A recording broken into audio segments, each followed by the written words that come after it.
It's official.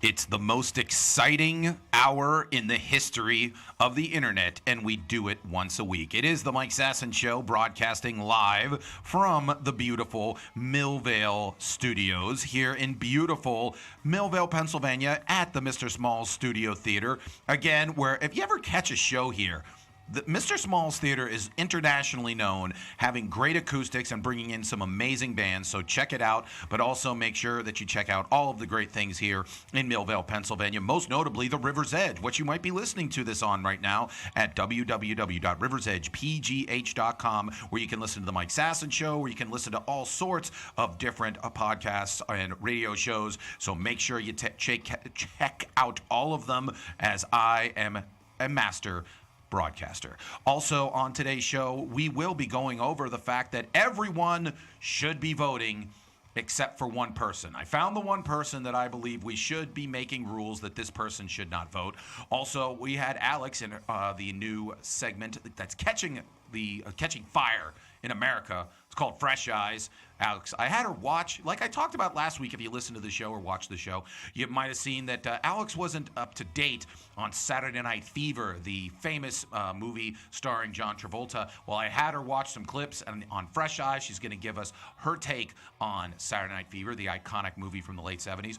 Also, I'm going to talk about where Le'Veon Bell, the Steelers running back, got this all wrong with his holdout from the Pittsburgh Steelers. So you're going to want to be able to listen and watch that. And also now tangible proof from the government that too much Christmas music will destroy your brain. But you know what won't destroy your brain? 24 hours of local amazing music that you listen to on the River's Edge at www.riversedgepgh.com. Or you might be listening to us on the TuneIn Radio app across the planet Earth. Again, if you have a smart speaker, all you have to do to listen to the River's Edge is tell your smart speaker, hey, Alexa or Judy or Betty or whatever smart speaker you have, hey, I'd like to listen to the River's Edge PGH.com on the TuneIn Radio app, and your smart speaker will sit there and say, hey, I love you. That's how it works. Your smart speaker will fall in love with you, Alex. That's how it works. That's exactly how it works. That's exactly how it works. Now, that angelic voice you just heard is Alex, super producer extraordinaire. She is the greatest producer in the history of internet radio. If you ever want to visit the Internet Radio Hall of Fame, in which it is guaranteed that Alex is a first ballot Hall of Famer, all you have to do is take Interstate 80 to Lawrence, Kansas, where it's outside of a Piggly Wiggly, and make sure you bring tons of money for mugs and all sorts of little knickknacks for the kids. It's a 2-day trip.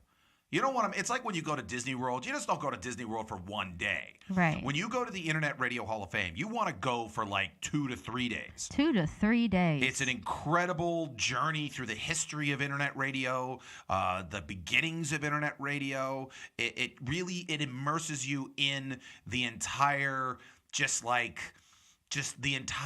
You really just feel all internet radioed, and it's really important.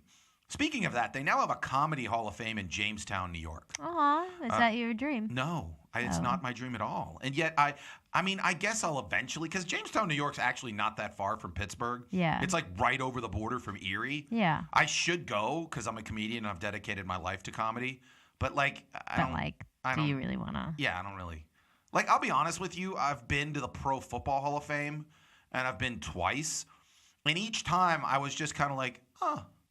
It's because, most of the people that are there, you're like, I know that these people are here. And, I know everything about them. Typically, if you're that into that thing, that you probably know a lot about them anyway. So seeing a couple photos of them. Yeah, right? I remember going to the Rock and Roll Hall of Fame. And I thought it was neat to like see like, oh, there's Axl Rose's jacket. Right. Oh, there's Elvis's jumpsuit. And it just, the only thing that you really learn at one of these Hall of Fames is that there was actually a guy named Elvis Presley. Like there was actually a person, in the Pro Football Hall of Fame. There was actually a person named Red Grange. Yeah. Like there are his shoes. It's proof. There's proof that, there was because that's one thing sometimes that we forget about historical figures. Because we sometimes try to create them and make them into gods. Right. They're not gods. They're dudes. Yeah. Like, again, I remember when I was in middle school, my history teacher, who turned out to be not very good at his job, but one thing that struck me, he wanted to bang into our heads that Abraham Lincoln didn't care about slavery. He just wanted to reunify the Union. He didn't care about slavery.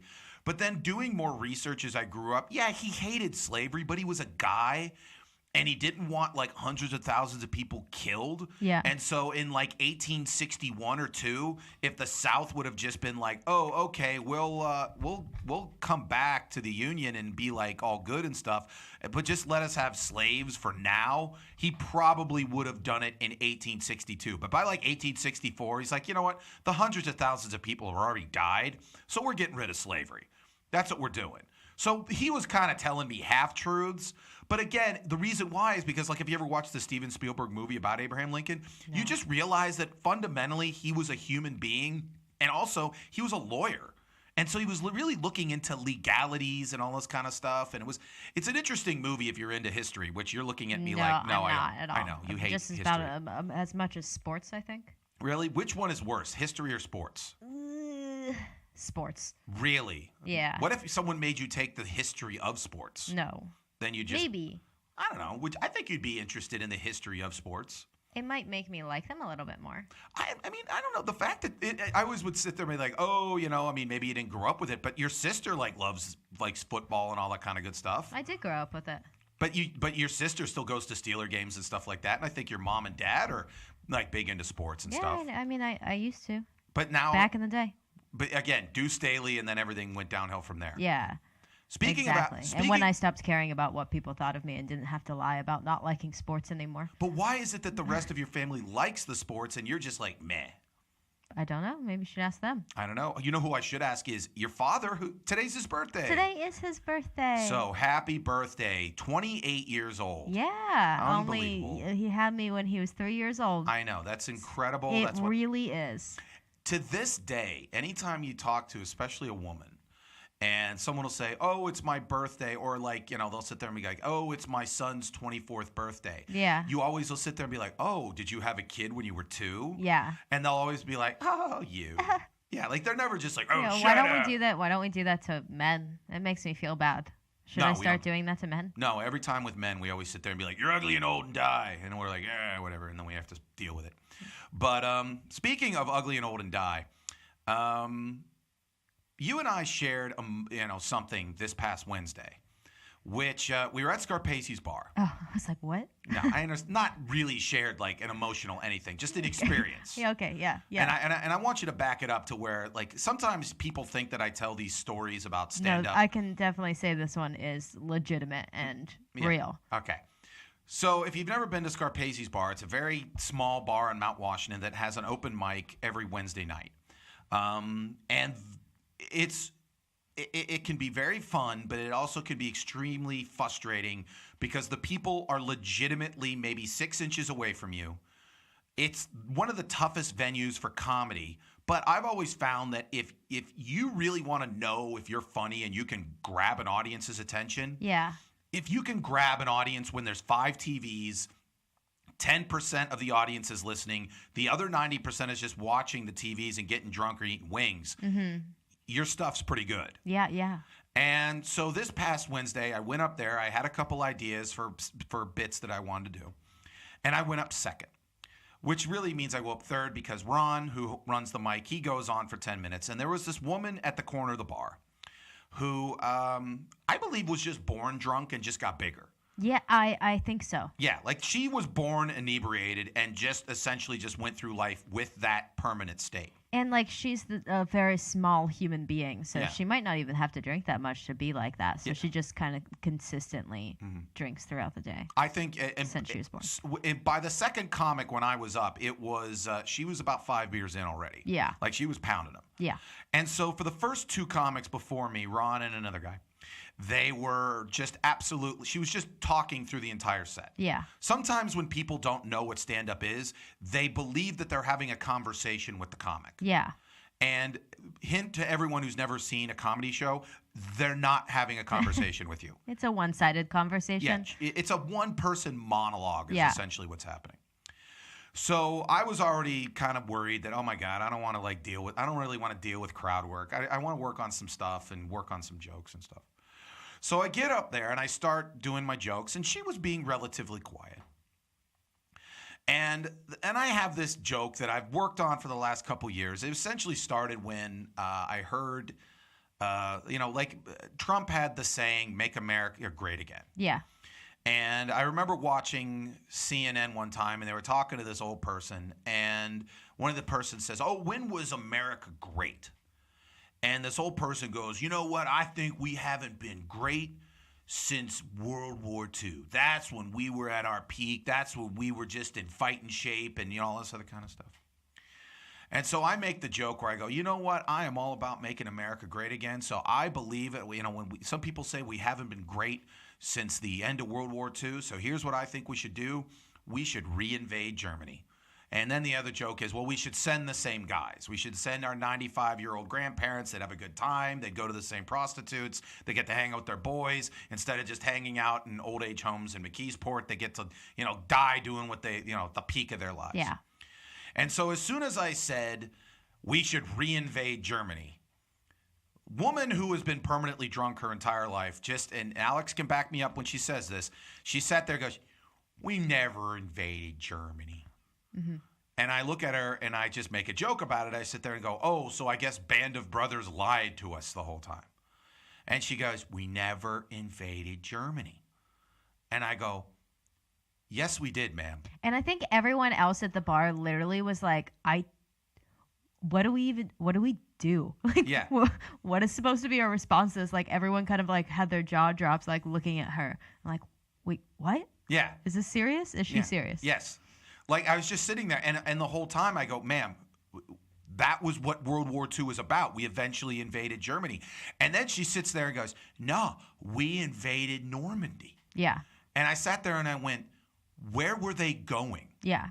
And then she just goes, "We never invaded." I go, "Where were they going?" You gave her just a whole history lesson while she was at a bar drunk. Yeah, but the thing is, it got me was my grandfather on my father's side, James Sasson, actually was in the Normandy invasion. Yeah. So I sat there and I go, "What was my grandfather doing?" Yeah. He was invading France and then invading Germany. And she's just like, "No, that was Russia." And I go, "No, they came from the other side and we met in the middle. That was the whole reason why there was eventually East and West Germany." And she just was so adamant that we had never invaded Germany, and I actually sent you the message right when I got to my car. I actually looked at the Wikipedia page of the U.S. invasion of Germany because she was so confident in her ignorance that it made me kind of slightly less confident in my own knowledge of World War II. See, the good thing about this all is that you actually had like actual facts to back you up. Because if I said something like that, like I don't know very much history. So if I said something like that, even though in my mind, like I know it's true, like actually being able to, in that time period, like be able to spit out like actual facts to back it up, I would never be able to do that and then be like, "Oh shit, like everything's ruined now." See, the funny thing about it is I've actually had very close friends who I view as very intelligent people, point blank tell me that they aren't completely sure what World War II was about. Yeah. Like, I one time I had to explain to someone, like, who was on each side, why was it fought, all this. Because the funny thing is that, like, most people just know, like, again, I've never viewed myself as a history buff. At one time I was a history major in college. And then I figured out that, like, I would have to take a bunch of histories of places I didn't care about. And then, like, but the thing is that, like, I've learned that a lot of people just know generalities. Yeah. They know that, like, World War II, Hitler was bad. Yeah. Yeah, like, that's all they know. Hitler I was think that's a good thing to know. Yeah, but that's all they know. Yeah. That's it. That's pretty much it. Yeah. They don't know the specifics. They don't know how long it was. Same thing with, like, the Civil War. It's just like blue and gray, north and south. It happened. It happened. Lots of people died. It was over slavery. Yeah. And it was just like, all that kind of stuff. But bringing me back to this lady, whenever you're listening to this, we're the day before Election Day here in 2018. Tomorrow, everyone should go to the polls. Yeah. Except one person, this lady. Yeah, I agree. I don't want this lady to go. If you are so adamant in your ignorance and totally unwilling to possibly look at the fact that you might be wrong in the face of because no one went to her defense. Right. Everyone realized that she was spouting complete ignorance. Yeah. But with such confidence in complete ignorance. That, to me, is a sign that I don't want this person to vote. Yeah, the sad thing is, that didn't mean anything to her. Like, she said that, and we had that whole discussion there, but she didn't think about it afterwards. No. Like, she didn't leave the bar and look up on Wikipedia if she was right or not, like you did. Like, that was out of her brain immediately after she said that. Yeah. And I think that's one of the big things. I don't care that if you're wrong. Like, I'm wrong constantly. Yeah. But one thing I am proud about is if someone gives me a fact, I check on it. And if they're right, then I change my opinion. Yeah. I think that's what happens. Like, I always hate when someone will sit there and be like, here's a tape of you in 1975 saying that taxes are terrible. And then in 2018, you want to raise gas taxes. And I'm like, you know what? If a human being doesn't grow in 30 years, I don't want to even know that person. Right, yeah. But there's a good percentage of people that don't grow. So here's my thing. Everyone should vote tomorrow except that lady. Yeah. And anyone like her. I don't care if you don't know anything. I just want you to at least be open to that there's a possibility that you don't know anything. Yeah. But it really comes back to, and this is legitimate. I remember there was a study in Psychology Today, and just to boil it down into like 2 sentences, they studied the stupid. And here was the biggest problem they found with the stupid. They're so stupid, they don't know they're stupid. Yes. Like the smart, if you ever go up to like a really smart person, like you go up to some professor of astrophysics at like, at Yale or Harvard or Carnegie Mellon, whatever, and you sit there and be like, who's the best football player of all time? He would probably sit there and be like, either A, they'd have an opinion about, maybe they're big football fans, or if they don't, they'd be like, I'll be honest with you, that's not my expertise, and I really don't know anything about who's the best football player of all time. Whereas if you're dumb, you'll just argue something that's completely wrong and then absolutely just fight to the death over it. Which is why one of the things that struck me when I was on The Fan, my biggest fear hosting 4 hours of live sports talk radio was that someone would give me a point or someone would throw facts at me that I was not prepared for. Yeah. It never came close. Mm-hmm. People would just argue just absolutely just out of pure ignorance. Like they would just sit there and be like, yeah, this is Timmy from Munhall, and I remember when the Steelers won a Super Bowl in 1986. And I'm like, they didn't win a Super Bowl in 1986. Now, I remember the Super Bowl we won with Mark Malone and Bill Cowher was coach. I'm like, Bill Cowher didn't become coach until 1992. No, I remember it was him, and then that was when Dan Marino played for us. Dan Marino never played for the Steelers. But, like, fighting tooth and nail to it, to where, like, oh, my God, this is what... One time I actually spoke... This is just a funny aside. One time I spoke to an old coach at the University of Pittsburgh.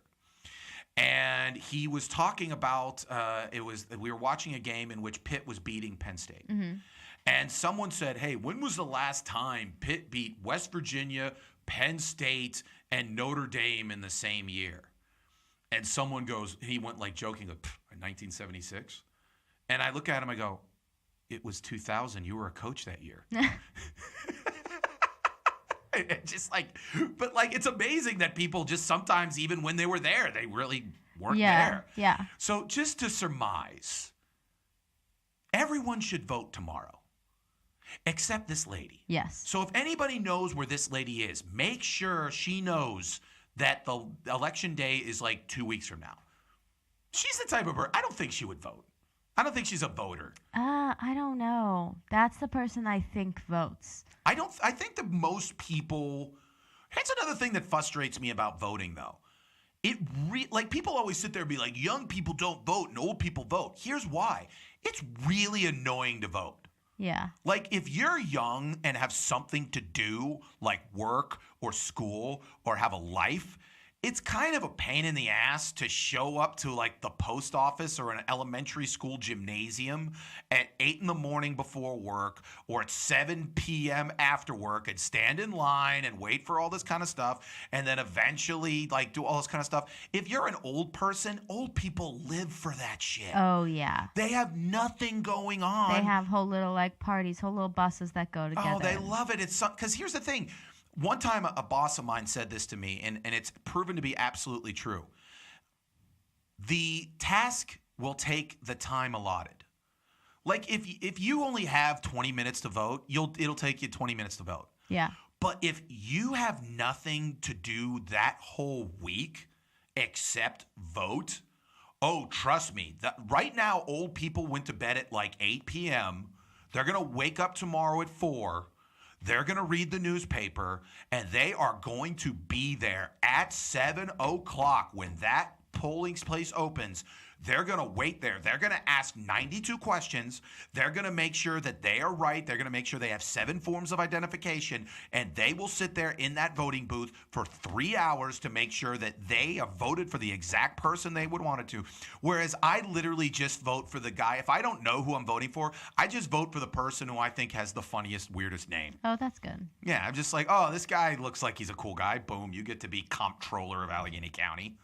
I don't care. Yeah. I like the old people that are there. So, like, the old people that go and vote, and then the old people that are volunteering at the place to, like, actually do everything. Yeah. And, like, those two groups of old people together are just the cutest thing in the whole world. Like, I got stuck behind one of those people last time, and they were talking for, like, an hour. And I was like, I just need to give this piece of paper to, like, I'm done. I'm good. Like, Yeah. I just need to do this. Uh-huh. And I was waiting there for a very long time. But it was so cute. You find things that are cute that I would find maddeningly annoying. This is why I'm a happier person, Mike. I'm a hugely happy person, except when I get behind old people. Speaking of that, moving on, I am going to move on to the greatest segment in the history of the world. It is Bar Thoughts and Experiences. We're going to talk about it right after this segment. Thank you very much to everyone who listens to The River's Edge at www.riversedgepgh.com. We're going to be right back with Bar Thoughts and Experiences with Alex. It is the Mike Sasson Show on The River's Edge. We'll be right back. Brian Crawford letting you know that Kevin Slogic, my State Farm agent in Allison Park, is here to help life go right and reminds you that you're listening to the River's Edge Radio Network. It is the Mike Sasson Show. Thank you very much. And again, make sure you listen to all of the great shows that are on the River's Edge. And so again, and it's every day there's one of them. It's amazing. Every day. It's beautiful. Like Brian on River Talk yesterday had Connor Lamb. Yeah. Going to be maybe congressman from the state of Pennsylvania. Yeah, I saw that. That's pretty cool. That is pretty cool. So again, you could have been up to date on all of the political happenings in the world. Another reason why you listen to The River's Edge is we give people stuff. Now, Alex, last week we had a contest because from Cool Vapes on McKnight Road, we said, hey, what was the prize again? So you get a free starter vape kit and a free 30 milliliter of juice.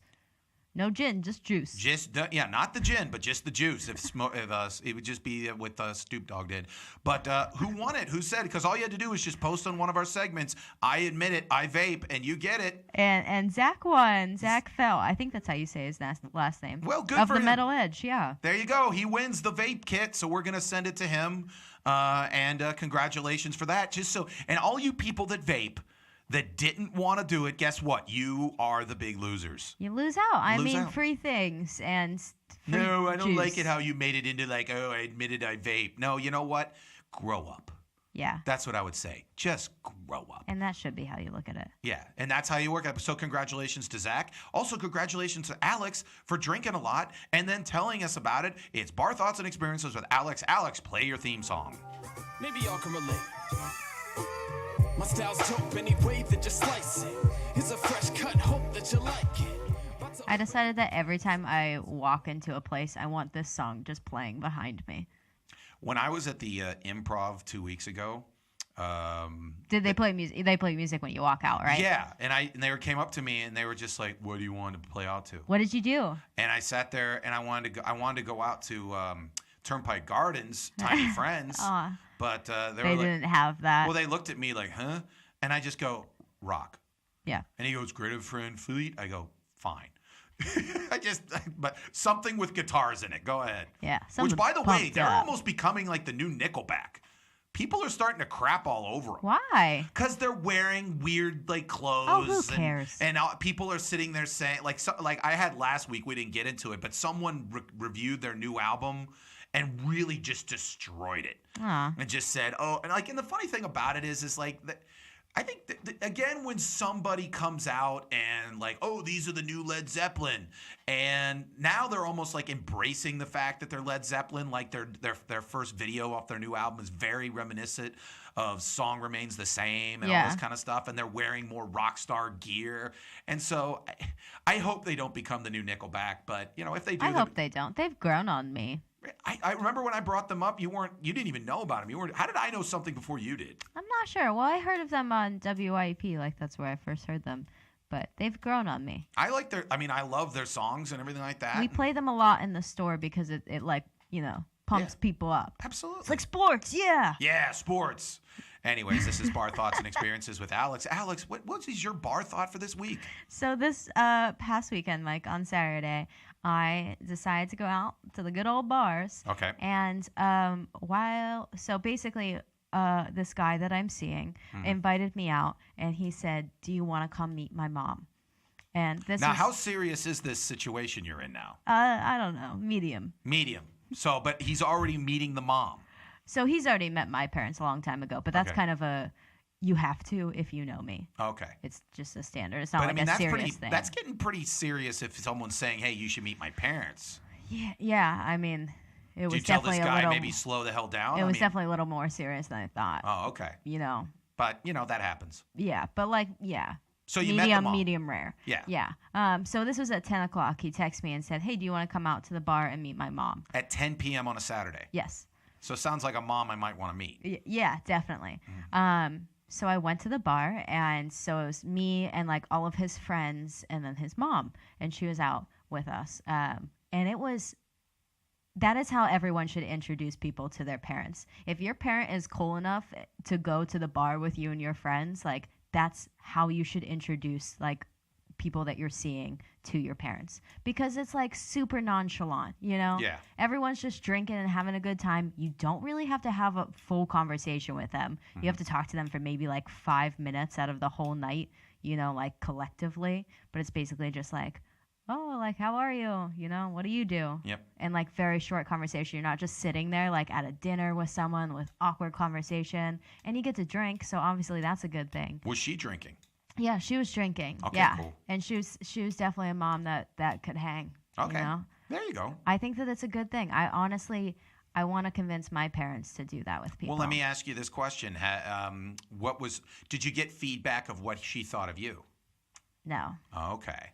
I know. I was really wondering. Okay. But no, I didn't get that yet. I've always thought that I'm good around the parents. I've thought that too, but I think most parents have liked me. They've like, even after I like stopped talking to someone or like stopped being friends with someone, like people always ask about me, Okay. like their parents ask about me, Uh-huh. how I'm doing, like, "Oh, that Alex girl, we really liked her. Yeah. Where is she? Where is she? What's she doing? What's going on This new with girl her? you're with is terrible." I would say that's most of the time after they deal with you. No, I think I'm pretty good. The funny thing is like I'm typically better with the mom than Yeah. with the dad. Oh, I'm the opposite. Well, I think that's the thing about like men when they deal with another guy Yeah. kind of know like what's going on. Yeah. Then women are like, the mom's like, "Oh, he seems like a nice guy," and the dad's like, "You don't know what he's doing." Yeah, especially, in that circumstance, because obviously the dad is like looking out for his daughter very seriously, and like the mom would be looking out for his son, like her son, very seriously. So, that makes sense. Yeah. But I mean, I always gravitate, like, whenever I meet people's families, like, I just gravitate towards the guys, and I'm like, I don't know. What are some Let's drink pointers a which you beer. would say to make sure that the parents like you, that you found? I would say talk about old things. Do you talk loud is what you're saying? No. Like, we were talking about, like, older music and stuff like that, and I mean, I very much, like, I talk about the music that my parents and stuff like, which I very much like. So that always is like, oh, like, we have some kind of common ground. Like, always try and find that common ground, or, like, you know, make fun of their daughter or son. I'm always big. One of the problems I have sometimes is I try too hard to kind of list my qualifications. Oh. And I have to kind of like ease back and make it kind of flow and make them ask the questions. Because sometimes early on in my life, I've been too busy about like, here's my grade, where's where I grew up, here's my job, blah, blah, blah, blah, blah, blah. And it can come off as like, oh, okay, great, thank you. Yeah. Where it has to be kind of like, yeah, whatever. Yeah. I do the opposite, where I try and ask them more questions, because that's just how I'm used to, like, interacting with people in general because of my job and stuff. Like, I'm used to asking questions about people and about their lives. So I do that, and then I'm like, I don't have to answer as many questions. Or I ask them the questions that I would want to be asked. And so then they can respond like, oh, so when have you, blah, blah, blah, blah, blah. Yeah, yeah. That's good. That's a good. Well, that's honestly good in terms of that's how you sell. Like if somebody ever comes up to you and says, how do you sell? You try to get into a conversation with the person where the person kind of reveals exactly what they want. And then your job isn't to sell them per se. Your job is to essentially put them in the right thing that they've already said. Like they say, oh, well, I like chicken. I'm like, oh, here's a chicken. And then they kind of go from there. Yeah. I just try and smile as much as possible too. I agree. I think people like when people smile. I'm very good at being disarming, especially with my size. I'm very good at making sure people understand, like, hey, I'm not a bad person, you know? I think you probably had to get used to that by now. Well, like, I remember I did a podcast with Nate Nolf. Yeah. And he introduced me. He goes, this guy was the most intimidating person in Pittsburgh comedy until I got to talk to him. Yeah. Which I always felt was, I mean, I get it. What he's saying is like, okay, if you see somebody for the first time, you're like, wow, this is physical size. And then he said he saw me on stage and I was very, very good and very competent. And so like as a person who's getting into comedy, he's like, wow, this person, I don't want to talk to them. But then I'm pretty good at like disarming someone. Go, hey, how you doing? I look at you, blah, blah, blah. And so I'm very good at making sure that, because I could be very intimidating if I just wanted to. Yeah. Like if I just walked up and didn't say anything or all this kind of stuff. But it's amazing how, like, you don't realize, like, what people perceive about you when you're not, like how much you communicate even when you're not trying to communicate. Yeah. Like I remember one time I was with my brother and I had met one of my brother's friend's dads. And so after I met him and I talked to him for about 15, 20 minutes. And then afterwards, whenever. And then like a couple days later, I met my brother again. And my brother sits there and goes, oh, so I talked to, Mr. Jones the other day. And I go, oh. And he goes, he said when he first saw you, he thought that you were probably going to be the dumbest person that he ever met in his life. Yeah. But when he talked to you, he says, within 15 seconds, I realized this is one of the smartest persons I've ever met in my life. Oh. But the thing that got me was like, well, wait a minute. So if I don't talk to everybody, everyone just assumes I'm just a big, dumb idiot? Yeah, if I don't talk to people, people just tell me that I'm mean or intimidating or I could see bitchy. That sometimes you can come off as a little aloof. Aloof. Yeah, I've been also told that sometimes I come off as a little aloof, a little, dare I say, and I will say, dare I say, somewhat snobby. But then how do people, I want to, see, this is why I really want to, I wanted to ask so badly, but I didn't want to ask too soon what she thought of me, and also I'm scared of that. Uh-huh. I don't know if I want to know the answer of what people think of me sometimes, I don't know. It's weird because sometimes I find that amongst guys, I'm pretty good at making a pretty good impression. Amongst women, I'm completely off. Yeah, like I have no idea what they think of me. I think I'd agree with that. Yeah. Yeah.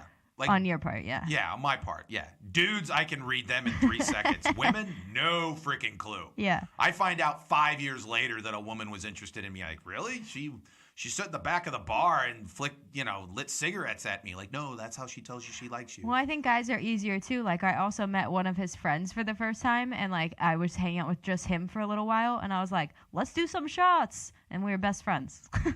That was it. That was all it took. See, okay, this goes even to a bigger thing. Like, I've always had this problem with, like, the Cosmos of the world who sit there and they're like, what is he thinking? And I'm just like, if you can't read a dude, you have bigger problems than not having. Like, what do you mean, what is he thinking? He's a guy. Feed him and, have sex. They'll be pretty happy with you. If I think they might have a little bit more feelings. No, than that, none. Zero. Zit. Okay. Zit. Horny and hungry. Pretty much that's it. Yeah. When it boils down to it, horny or hungry. Like, when have you ever really just been very confused by a man and his feelings? A lot. How? How could that possibly be? I could explain to men in 5 seconds. Well, because when people do, like, when I am confused about a guy, then he tries to explain, like, what I talk to him about what I'm confused about, and he tries to explain it, and none of it makes any sense. Give me like, an example. Why? Give me an example. I don't know if I could give you an actual example. Okay, but But like people have, I mean, guys that I've talked to have had more feelings than those they have things, feelings. like being anxious and like. I mean, again, everyone's a human being. Yes. Everyone has fears. Everyone has foibles. Everyone has whatever. But and maybe because I have those same fears and foibles, I'm easier to kind of, it's easier to read. Yeah, I think you're a lot more confident with your feelings too, so it's easier for you to show them and tell people them. I know that's one thing I've been told is the fact that like it can almost be overwhelming because I'll just be like, yeah, because again I'm on stage. Yeah. And I mean, really, if you really came down to watch me do stand up, pretty much my stand up is what is Mike frustrated about? Yeah. Mike's frustrated about this, and this. Yes. But really, that's like 90% of comedians. That's very true. Yeah, actually a comedian once told me, he says, if you ever want to know what to write about, just write "I'm frustrated by" and then just keep writing. Yeah. And you can just kind of go from there. Because that's really what the whole basis of stand-up is like, hey, I'm frustrated by this. And then someone goes, you're right, so am I. And then, or, hey, I noticed this. And then they go, you're right, I've never noticed that, but you're right, I've noticed the same thing. Yeah. But I would just say everyone's just got to be more upfront. Like if someone just sits there and says, hey, here's the deal, Alex. I think you're cute. I'd like to get with you. But ultimately, I'm not looking for anything long term because this. Then you'd be like, okay, cool. I at least know out front what I'm dealing with. Except I'm the one that's always more upfront than everyone else. I know, but I want everyone to be more out front. I think that's the lessons of a lot of things that we talk about in Bar Thoughts. Yes. Just be upfront and drink. Well, I think drinking helps people be more That's very true, yes. Which is why, again, most sexual encounters start with, I met a girl at a bar. Right. Because it kind of gets everybody kind of, a little bit lubricated in a sense that, hey, I can do this. I can do this. I like you. You like me. Let's go have fun. Let's do it. Yeah, exactly. Which is what Bar Thoughts and Experiences is about. So thank you very much, Alex. Doing it. That's what it's about. It's not. It's about expressing only one's about feelings. doing it. It's expressing one's feelings, Alex. No. It's just doing it. Just about doing it. Drinking and doing it. Drinking and doing it. Horny and hungry. Anyway, speaking of that, here's my segment called Hot Takes. Play my song.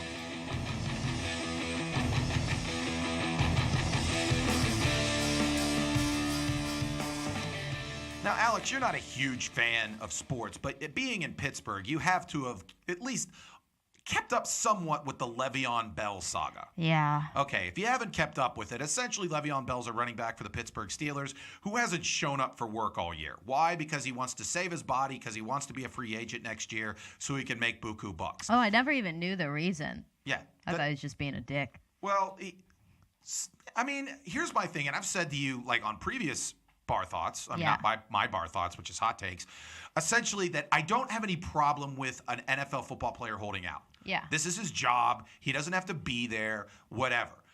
But here's where Le'Veon Bell screwed up. A guy once told me who's been in the entertainment industry for a lot of years, which is all the NFL is. It's the entertainment industry. Right. The only reason why they ever pay you is if they're scared you're not going to show up. Yeah. And so what Le'Veon Bell tried to do is like, well, hey, if you're not going to pay me enough, I won't show up. Yeah. So you're going to have to pay me to show up.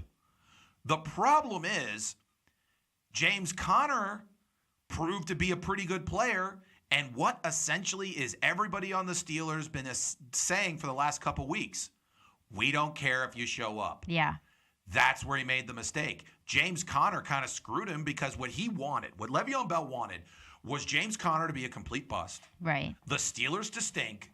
And everyone to go, dear God, this is how important he was to our team. We've definitely got to pay him $1 zillion a year because if he doesn't show up, we suck. Yeah. The opposite happened. The team's doing really good. James Conner, who is a more likable, cheaper, more likable, nicer, more likable local kid Yeah.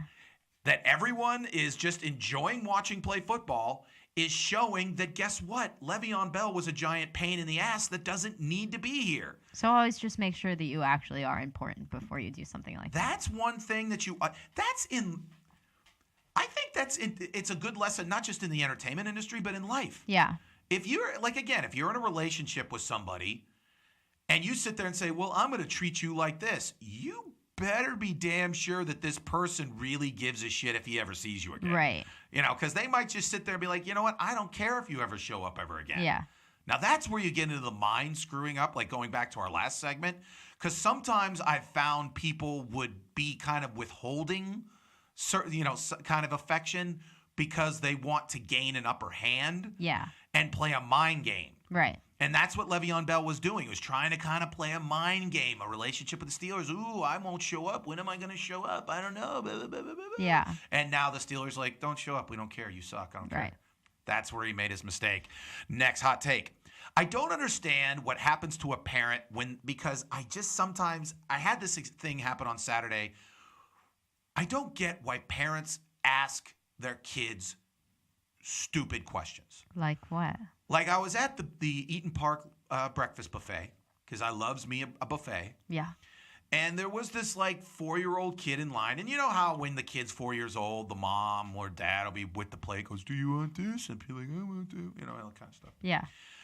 Well, this kid went to the end of the line. And at the end of the line, they have the big vat of syrup. Yes. And so he picked up the ladle of syrup and poured it on his pants. Now, a viable thing would be the mom just be like, Jamie, don't put syrup on your pants. Instead, she walks up to him and goes, Jamie, why did you pour syrup on your pants? And the thing that gets me is 4 fucking years old. Well, what? Does she expect a good answer? Yeah. Does she expect an answer to where she'd be like, oh my God, you're absolutely right. That was the absolute right thing you should have done. I just wish that the kid would have came back with just I'm fucking 4, Mom. Yeah. That's what I do. Here's why, honestly, I've talked with parents with this. Here's why that sometimes we don't understand about kids. They have no experience in any of this. Yeah. They're doing all of this for the first time. They've never spilled syrup on their pants. They don't know that that's bad. Yeah, they're just sitting there being like, hey, this is... Cool, syrup. Yeah.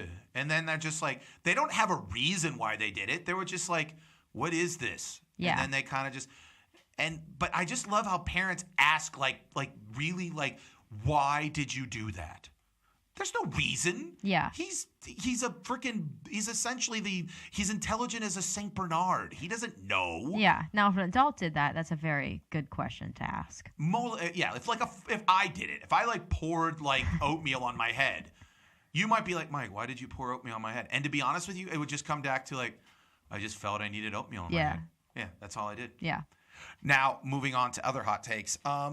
Pete Davidson from Saturday Night Live got in a little trouble this past weekend because he had a segment where he just went through all of these people who are running for Congress, and he was making up names for them. And he eventually got to Dan Crenshaw. And Dan Crenshaw is running for Congress in Texas, and he has an eye patch because he was a Navy SEAL, and a roadside bomb basically made it that he lost an eye. Damn. And so he sat there, and he goes, Dan Crenshaw looks like a private detective in a porno movie. And then he goes, yeah, I know. I think he lost his eye in a war or whatever. And so now everybody's getting on Pete Davidson. Here's my hot take on Pete Davidson. He's not that good. And that's why they have to think up reasons to use him, because he just broke up with Ariana Grande. Is this his breakup hair, by the way? By the way, that's his. And also, doesn't he look like he just came from like Guantanamo Bay with that outfit? Yeah, he looks also like he's on a lot of drugs. Yeah, he just looks weird. But the problem is and Saturday, like, I'm not saying Pete Davidson's not funny. I'm just saying in the room filled with Saturday Night Live participants, he shouldn't be there.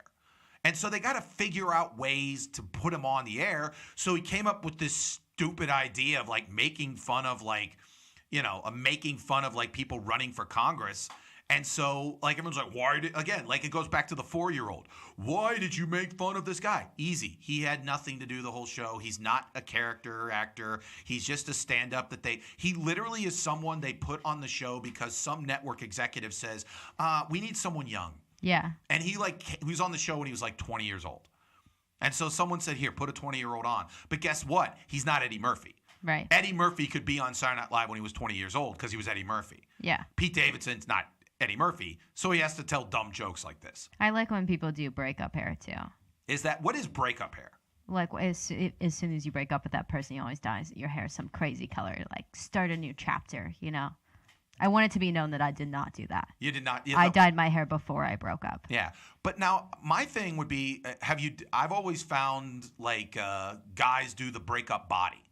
Like 6 months later, they're just really, really, like, they're in the best shape of their lives. I think a lot of people try and do that, you know, just so you can, like, prove to that person, like, oh, look, like, I made myself into something great. Do you want to date me now? Yeah.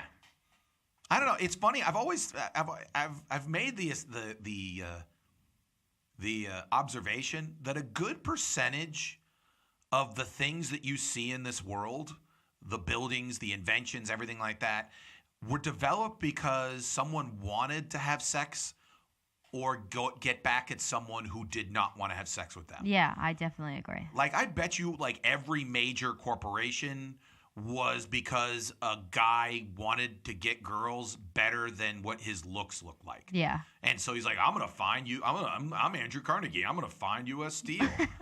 Andrew Carnegie. Yeah.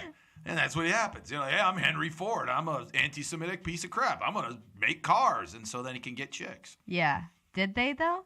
What, get chicks? Yeah. I bet you if you looked at the girls they eventually did get, they were a lot nicer than what they would have gotten. I guess so, yeah. But don't dye your hair after. Yeah. If you're a guy, don't do that. Really what it comes down to is I just think Pete Davidson isn't very good. Anyway, someone who is really good, Robert Redford.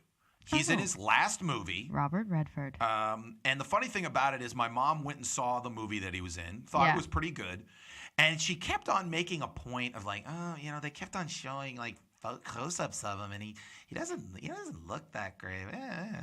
And so I sat there and I Googled it. I go, Mom, you realize he's 83 years old? He's 83. Exactly. He's 83. And so here's my hot take. Robert Redford is a really good-looking 83-year-old dude. I put him as old guy. Yeah.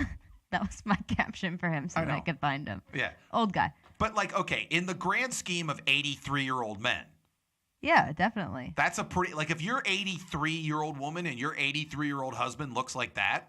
I'd be okay with that. Yeah, you'd be okay with that. Now, granted, if he looked like that when he was 53, then you'd be like, my God, what's going on with this guy? You know, the only reason I don't want to get old and like have a spouse and like myself is I don't want fake teeth. I don't like how fake teeth look. It freaks me out. Why? They're just too white? They're just too much, you know? Yeah, they're too white and they're too like perfect. And I just don't like them. I don't like, they look weird in people's mouths. I think they'll eventually. I think they should work on that. Well, they are, and I think eventually, by the time you get to that point, that they'll be more perfected. I hope so, because I just don't want to look at someone else like that. I don't want to look at my spouse and be like, oh, your teeth. Yeah, I mean, the only thing that makes me. My only thing with getting old is every time I look at like an old guy who just can't move real fast, and I'm just like, I kind of like to move fast. Oh. And I don't want to be to a point to where I don't like to move fast. I'm holding everybody up because I can't move fast anymore. As long as you're cute, that's all that matters. Is that you're a cute person? Yeah. Or a cute if you're a cool person. old person, yeah. I mean, I'll be a cool old person. I can only imagine what you'll look like. I don't see a lot of really tall old people. Exactly. Where our bodies aren't built for that. It's like, that's yeah, why, I mean, like, you shrink, but like you're so tall. I mean, like, you're gonna shrink, but it's not gonna be an insane amount to where you're like a normal person height. no, like my grandfather was 6'4", and eventually, by the time he died, he was probably more like 6'3". Yeah.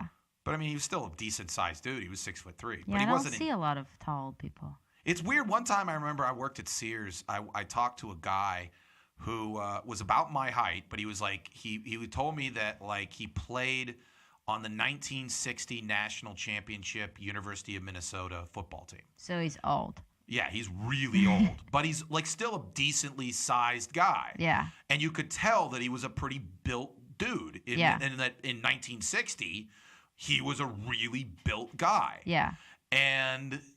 But the thing is about it is like I think I'll probably look like that. Mm-hmm. Like I'll just be a built like 80-year-old dude. Right. Like, but again, I won't be a built guy, but I'll be like Schwarzenegger is still a pretty decently built man. Yeah. For a guy in his 70s. Yeah. Like he doesn't look like he did back in 1975. Yeah. But he's still for like if they did the Mr. Universe for 73-year-olds. Aww. Yeah, you would totally go to that. I'm gonna be the judge. You'd be like a guy would be like all ripped and tan. You'd be like, aw. I lied. I don't want to be a judge. That's too difficult. I want to be the host. Let's make it happen. Yes. Honestly, I think you would want to find Pittsburgh's cutest old man and old woman. Yeah, we just have to come up with maybe a better name for it. What would you call Because it? I don't think old people would want to enter into the cutest old person pageant. I think if it just kept the days from running into each other, they'd do anything. Maybe. If they just were like, as long as it's over by 6, and then they kind of go from there. Yeah. Anyways, those are my hot takes. Hot takes. So after this, we're going to be with Fresh Eyes, where Alex looks at some clips from one of the most iconic movies of the 1970s, Saturday Night Fever. That's up next here on the River's Edge at www.riversedgepgh.com. It's the Mike Sasson Show. We'll be right back.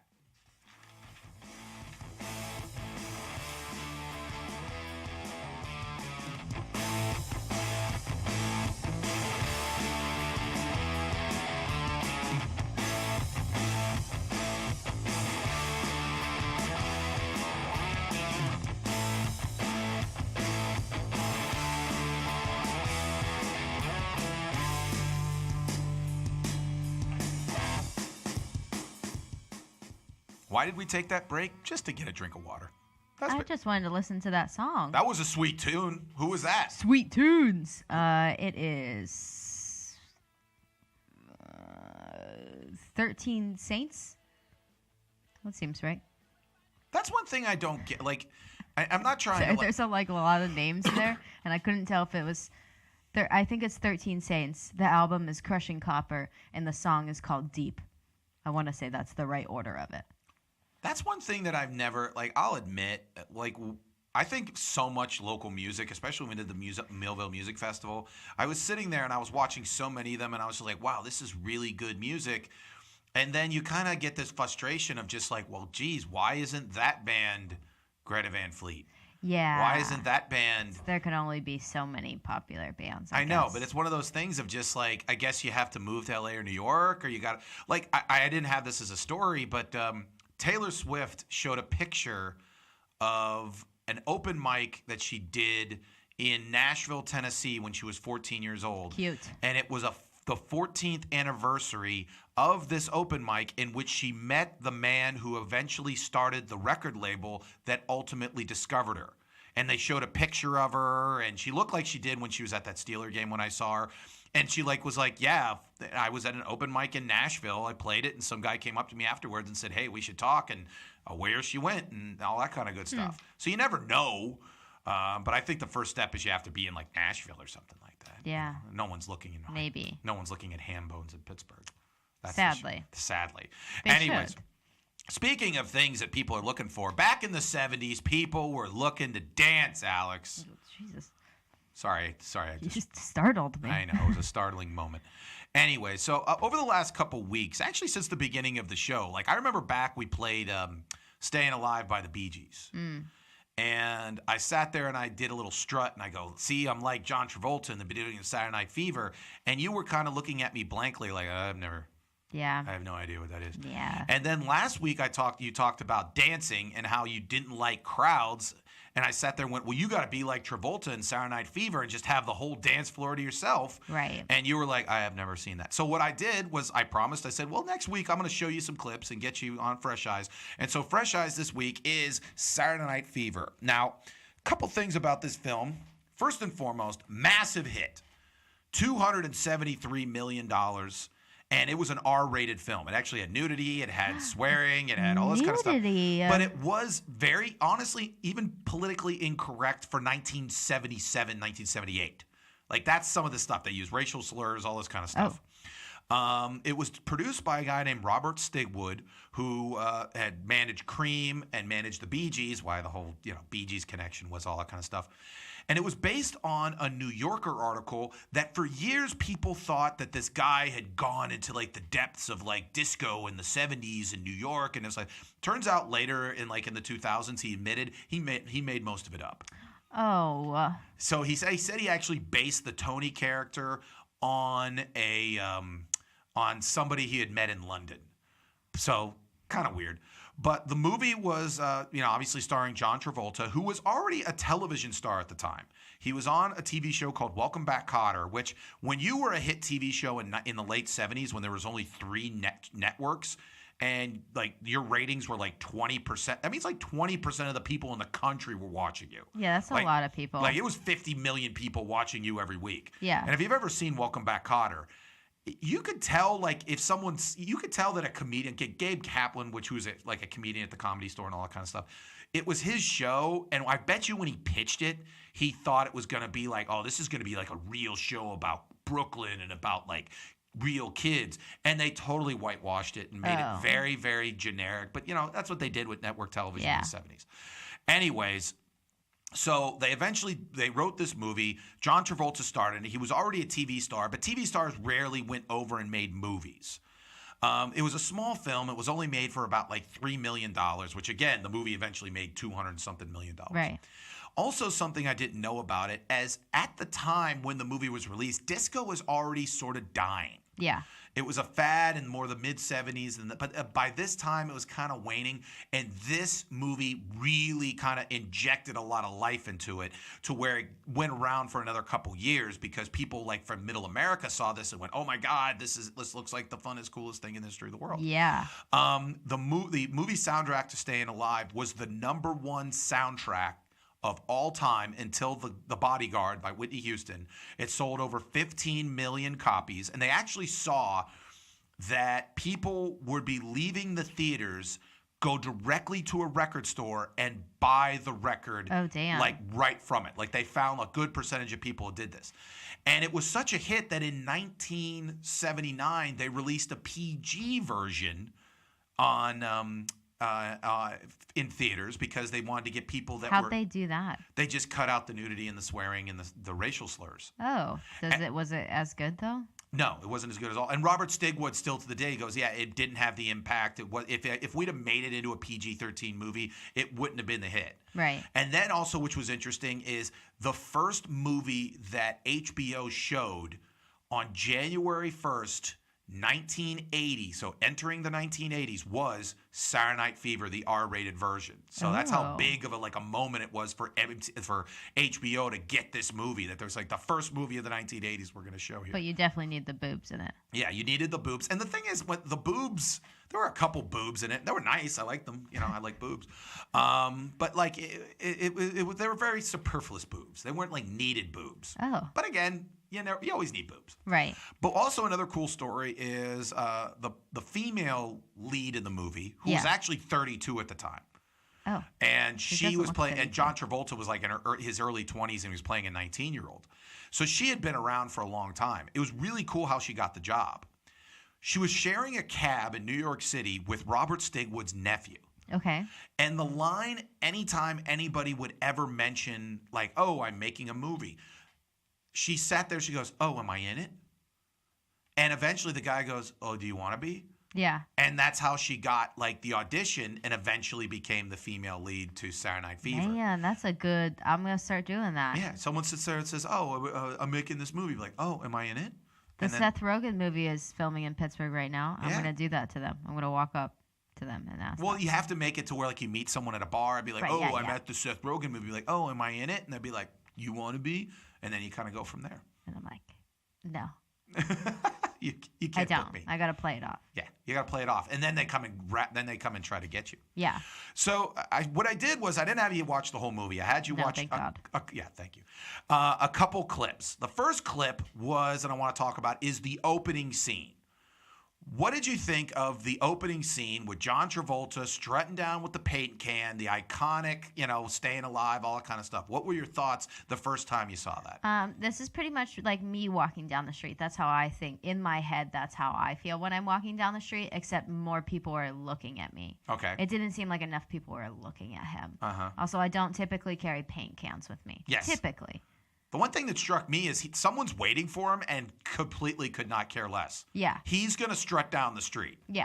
Yeah, and he's also dressed to the nines for just being at work, working at a paint store. I thought that was cute. Yeah, but I mean, like, he had nice shoes, and then he does, like, hey, put this on layaway, and he goes, I trust you, and all that kind of stuff. I still think it could have been better, though, because would it you have did added? kind of seem like it dragged. I'm like, oh, okay, like, he's walking. We get it. There needed to be something else when he was walking. By the way, the lady who served him the pizza was his sister.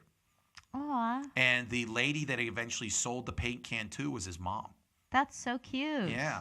What about the woman that he, like, checked out on the street? That was was that just- his cousin? Yeah, that was just a random, decent-looking 1978 woman who, by the way, $20 said for the rest of her life that was like the biggest thing that happened to her ever. Oh, yeah, I'm sure. Yeah, that I was the guy that that I told John Travolta was like, whatever. Yeah. Don't look at me. But let me ask you this question. Did you think that he was, like, attractive? No. Really? Yeah, I've never really found John Travolta attractive. Even via 1978, you weren't a huge fan. You don't think that he was, because he was like the icon of like the because he had two huge movies back to back. He also had Grease eventually. Right. So those are two huge movies that he had back to back, and he was like the star Yeah. of the late 70s. And you're thinking, what don't you like about I him? don't know. He's not my type of person. He's like a little too like concerned, I think, about his looks. I think that's why I don't like it. Also, he doesn't have a beard, so like, what's the point? He eventually had a beard in a couple of his movies. Yeah, but not in these ones. And even with a beard, he doesn't look that great. He Okay. can't really. So the first scene, you were thinking a little too long. Yeah, definitely a little too long. And I'm like, okay, like this is cool. Like he's shirting his stuff, being a thing. But it's like, okay, we could have cut this down by a couple seconds. Now, the next scene and I want to talk about is he was actually with Fran Drescher, eventually the nanny, and he was dancing, and there was too many people I around. did not realize that's who that was. That was Fran Drescher, and it was earlier in it, Fran Drescher, and she admitted this was an ad lib by her, grabbed his ass. Oh. Yeah, so she admitted later on, says like, I'm getting paid a couple $100 to do this. I'm seeing John Travolta. I'm gonna grab his butt. Which scene is this? This is the scene where he does like the iconic dance throughout the on the big dance floor By himself. Yeah, by himself. Like I talked about what you want to do. Right. Like you want the entire dance floor clapping and singing and all this other kind of stuff. What did you Yeah. think of that scene? First of all, he just like left her and was like, okay, I'm gonna dance on my own now, and then like would kind of like go up like close to people, like, oh, is he gonna dance with her now? Like, is he gonna like bring someone onto the stage? Nope, just gonna continue to dance by myself. Just gonna do it.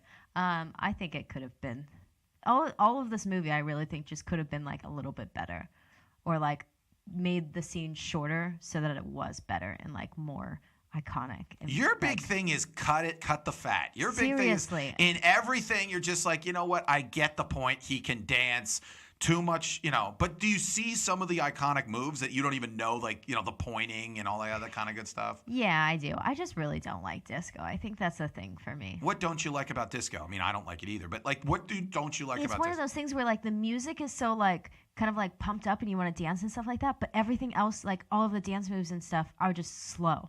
And it's like, okay, why isn't there more happening right now to like this exciting music? You know what I mean? And then like everyone's clapping and stuff in the background. I was just like, I don't know. Dancing isn't that great. Have you ever seen World of Dance? Like you They're want really like great dancers. Well, I do believe If there's a whole movie like basically about dancing, like I want it to be like incredible. Have you ever seen like Singing in the Rain with like Gene Kelly and all those people? I've seen like clips of it. Were you more impressed with his dancing than John Travolta's? A little bit. Because Yeah. he was big on, Pittsburgh native. He was big about, he wanted dance to become more masculine. Yeah. And he was like, got a Pittsburgh guy, and he always felt that, like, yeah, it should be movement. And I mean, if you watch, like, Ginger Rogers and Fred Astaire, they were a little bit more movement. But, yeah. I think the thing is that actually it was Danny Torrio who worked with him, and he became famous because eventually he had a TV show called Dance Fever. Yeah. And he says his goal when he did those movies was to make it that every woman in the movie theater wanted to have sex with John Travolta. Oh. And you're sitting there saying, didn't work. Did not work. No, you have to be better at dancing. You're saying that dancing would not make you sit there and go, that guy can move in bed. If I saw that, like if I was somewhere and I saw someone dancing like that, I mean, it might be different if I'm there, you know, it might be. But like, I don't think that would sway me at all. Now, like, maybe the other, like, scene in the movie, the one, like, where he's dancing with the girl, like, at the place. Yeah. Now, that's the other the scene. More Than a Woman one? Yeah, the one where, where he's sitting there. It's weird how, like, for instance, it was one of those things to where you think these two were going to get together, not to spoil the ending. They don't. Yeah. But you'd think that, like, yeah, that's the moment where they fall in love and all this other kind of stuff. And no, it actually doesn't work out that way. See, that's the moment that that would have convinced me to have sex with John Travolta, is like that moment. But I did not like that they were doing it by themselves in front of everyone. Like that kind of moment I wanted to be just between them and like everyone else dancing on the dance floor, and like even though all these people are dancing, like it's just them and they're having their little moment and they're only focused on each other, instead of in a dance studio. I think it would have been a little bit better. And now what other scene did I think I gave you a fourth scene? Oh, you have two More Than a Woman scenes. Okay. So you had one where they like at the nightclub dancing, and then the other one where they're in the studio. Well, the nightclub dancing, that was the whole point is eventually there was like this like dance off. Yeah. And that was when they were the second one. He was in the iconic white suit. Yeah. Which funny thing is that's another story, is the white suit, they initially said, well, the style at the time is he actually would have been in a black suit. But he says, no, white suits don't look good black suits don't look good on camera. Right. So they made it a white suit. And that became then the iconic disco outfit for people to wear white suits. Yeah. And then the other thing was Gene Siskel, who have like thumbs up, like Siskel and Ebert, said flat out, he said, Saturday Night Fever was the best movie he ever saw in his life. And he actually bought the iconic outfit from the actual outfit. The outfit for like $200,000. Oh, damn. Yeah. That's a lot.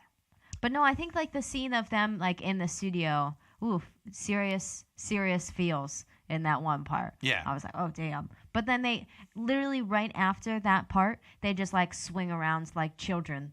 And I'm like, you completely fucking ruined it. That scene where you see their two faces has been done in like so many different movies. That's like an iconic shot of those two together kind of deal. Yeah, and it was beautiful, and it like made you feel something, and then they just spin around like children and ruin the whole fucking thing. So, in summarize, what were your thoughts on these clips of Saturday Night Live? Everything could be better. Okay. The dancing could all be better. Okay. And everything can be cut by at least 30 seconds. All right.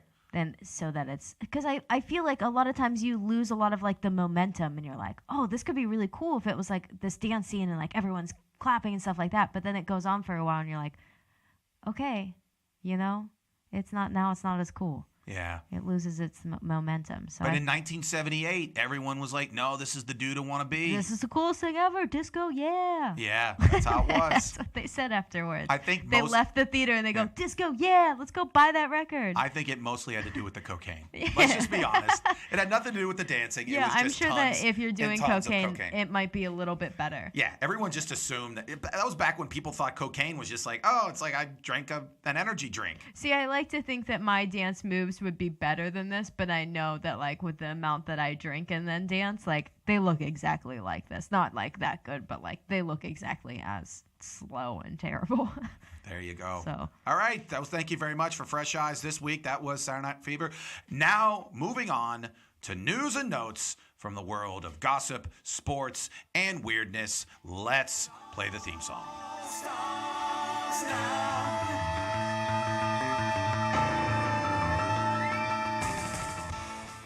So last week was Halloween. It was. And so officially on November 1st, if you work in a retail outlet, guess what went on your loudspeakers? Christmas music. I remember when I worked at Sears, I remember it was one year after Halloween, it was legitimately 80 degrees outside. Yeah. And we're walking in and all I'm hearing is like, it's Christmas time. I'm like, oh, Christ. Yeah, we wait until Thanksgiving. Like after Thanksgiving, well, or like light up night. 3WS actually goes pure Christmas music from light up night until Christmas. Yep. Will you be listening to that? No, I don't like Christmas music, and especially because of the fact that I have to listen to it throughout my day. The best part about Christmas this year is that last year when I was dating Zach, he played Christmas music while we slept all night.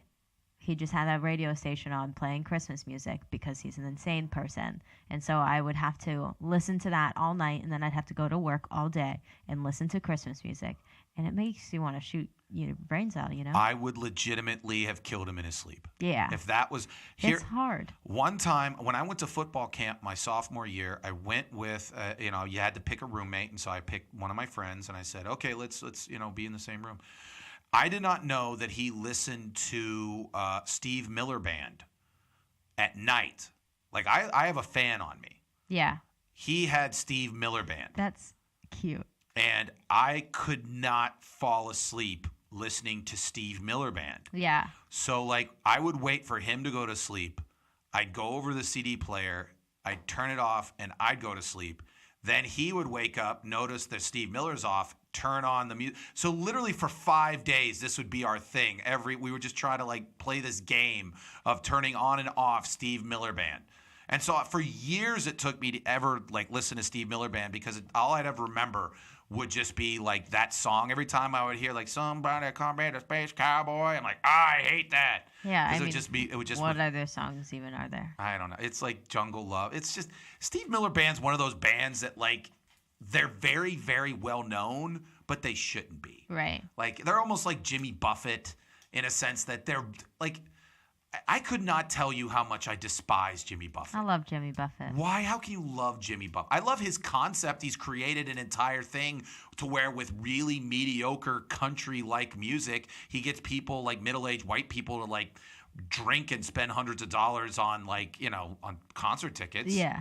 He's essentially what eventually Dave Matthews is going to turn into. Yeah. Which, It's just very easygoing, I hear you. You're not really thinking. You're just like, something in the background. I know. Which just is what I hate make about me music. feel good. Anyways. But the thing is that people actually have done studies, and the CIA actually uses as torture playing Christmas music nonstop in people's cells for 24 hours a day. I wonder which. Like I would think you would have to play like maybe like 6 Christmas songs over and over There again. only are really 6 Christmas songs. Everyone just does their version of them. Do you know the Marshmallow World song? It's a marshmallow world in the winter. Do you know that song? No, and I'm never gonna. Now I'm never. No. It's why? It's really terrible. And Is it worse than like the Paul McCartney one? Is Christmas? So this is Christmas. Is that him? I don't know. So many times. Christmas, I gave you my heart. Yeah. And I'm just like, oh, Christ. Oh. You should listen to Marshmallow World. See, when I worked at Picture People, I thought it was like, I'd never heard it before, and I thought it was just like a kid's song. No, people listen to it. Yeah. It's a thing.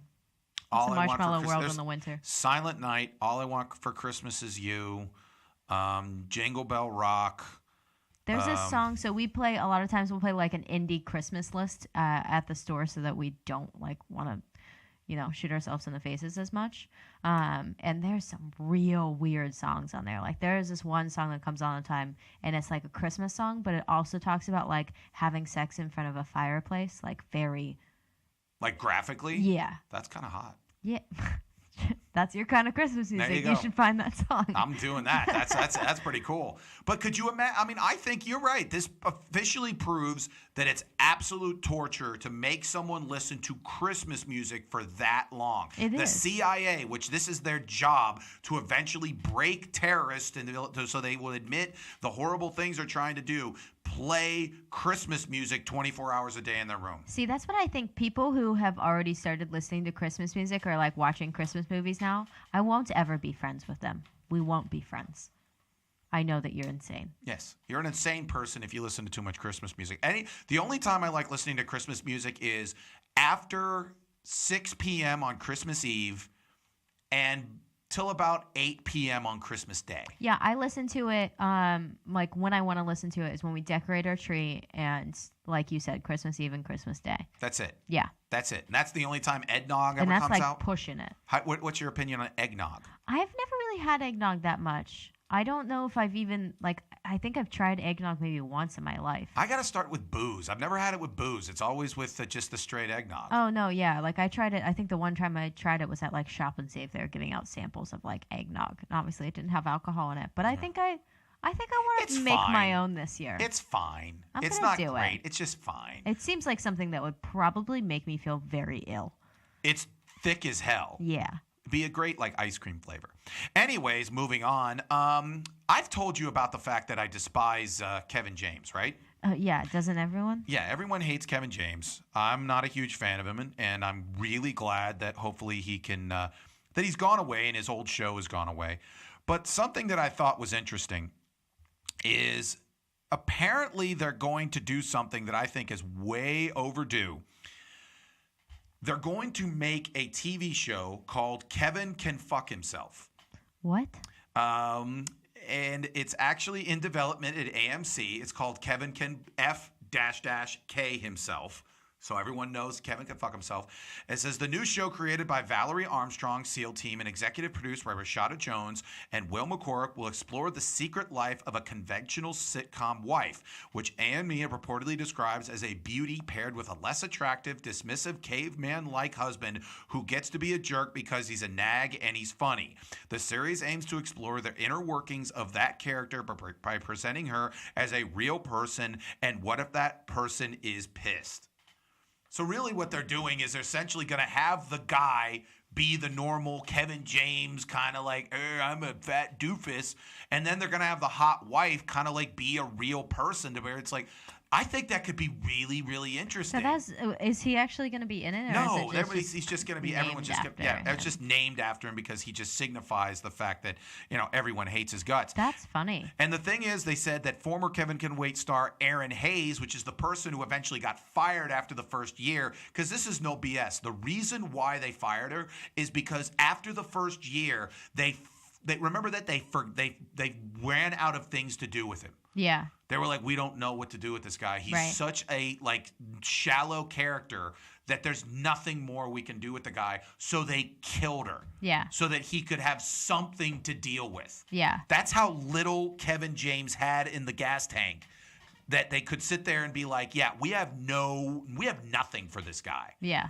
They gave him a television show, and after 22 episodes, he was basically, let's kill people off. It's ridiculous too. Like you think about some shows that have had, 10, 12 seasons and they can't do one. Well, I think the reason why is because they didn't come up with anything new. Yeah. They had King of Queens, which was the hot wife with the fat doofus. And essentially then they were like, well, he's going to have a new show. And it was the same stupid show. Yeah. It was like, so it really wasn't the second season of Kevin Can Wait. It was the 12th season of King of Queens. Yeah. And at which point they're like, if this was the 12th season of King of Queens, we would have eventually killed off Leah Remini. Yeah. But I like the fact that they're just going to make I think that'd be like one time Louis did something to where he tried to explore that. He sat there and it was one of the Louis episodes where he was like the dad or whatever on the sitcom. And he was just like, no, why would this woman act this way when I act this way? Yeah. And he was like, well, because that's what it is. And Yeah. It's like, no, what if he says, I'm leaving you because you're an idiot, and then he's got to deal with his own crap, and then they fire him. Yeah, I remember that. But I think it would be an interesting show that could you I think it would be if you really looked at this woman and figured out, why did you marry this doofus? Right. What did he look? What were you like when you were 19 and he was 19? I think a lot of people will be able to relate to it. I think most people. That's one thing that always strikes me when I ever meet married couples. Like sometimes I've worked and you've had somebody like you meet a wife and she's just a nasty person. And I always have this thought of like, at one point, this guy was hot for this woman. Yeah. At some point, you looked at this woman and you were like, oh my God, I've got to be with her. And now she's just a nasty, crazy SOB. It's the same thing with a guy. Like the guy shows up and he's just like not unkempt and he's just all this kind of stuff. And that's, like the joke where someone sits there and says the reason why you meet someone's mom is like, you're not dating her. Yeah, you might be dating her, but you're marrying her. Yeah. And it is true. Like, eventually, you're going to be married to the 50-year-old version of this person. Yeah. And that's great for me. Yeah. Because, that's why I think you would make sure, hey, this is my mom. She's pretty cool. This is what I'll be like. Yeah, this is mom. This is me. Imagine her with green hair. Yeah. There you go. So, there you go. Beautiful. Anyway, so I think that'd be a cool idea for a show. Great. Another cool idea for a show is anything with J-Lo getting nude. There's a big hubbub where you're giving me a look right now. Was I? Yeah. Sometimes I don't realize what I'm doing. Yeah, you're giving me a look of like, oh my, come on, Mike. I think maybe that transition. Yeah. Well, sometimes the transitions don't come as clearly as they should. Sometimes, yeah. Anyways, so I was sitting there and there was there's this picture of J-Lo who's 49 years old. Right. Okay. And how would you describe said picture, Alex? She has a dress where you can see the whole side of her body nude. Uh-huh. It looks like she's wearing a shower curtain with half of the shower curtain open. Okay. How would you describe her body right now? Awesome. She's killing it, man. Well, by the way, 49 years old, going to be 50 this year. And someone asked her, they said point blank, how do you do it? How do you remain J-Lo? Yeah. And here was her answer. I get plenty of sleep. I don't drink. God damn it. That's everyone's fucking answer. And I don't drink caffeine. Yeah. And she goes, and that's why, he goes, it's one thing to look good when you're 25, but to look good at 49, that's what you have to do. No. I don't care that much. You don't want to look that good when you're 49. I don't care. You'll look a little ragged. I think I'll definitely be okay with not caring at that point in my life, like what I look like, if it means me still being able to drink. That's what like Blake Lively says that all the time. Like people always ask her like, oh, how do you keep your glow and blah blah blah blah blah, and she's like, I don't drink. Okay, nope. I don't care. That's one of the reasons when why I stop caring. It's one of the reasons I think at my age I'm still looking pretty good. Right. It's the lack of drinking. Yep. I know you're sitting there going, Mike, you don't look good.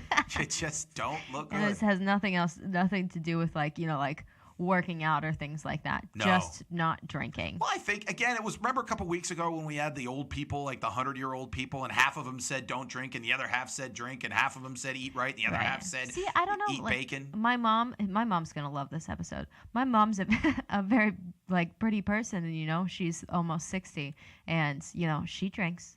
So she always says, everything in moderation. There you go. That's the thing. I don't think that you need to not drink at all to look as good as J-Lo. I think you just need to balance it out. I would say one of the critical things is, again, you can drink, but don't get blasted out of your gourd.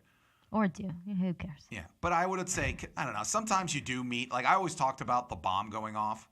Because sometimes, especially, you walk around the mall and you see like the 16-year-old daughter, and you see like the mom who's like in her 40s and 50s, and you like, how do these people know each other? Yeah. And it really is at some point, if you don't take care of yourself, the bomb goes off. Yeah.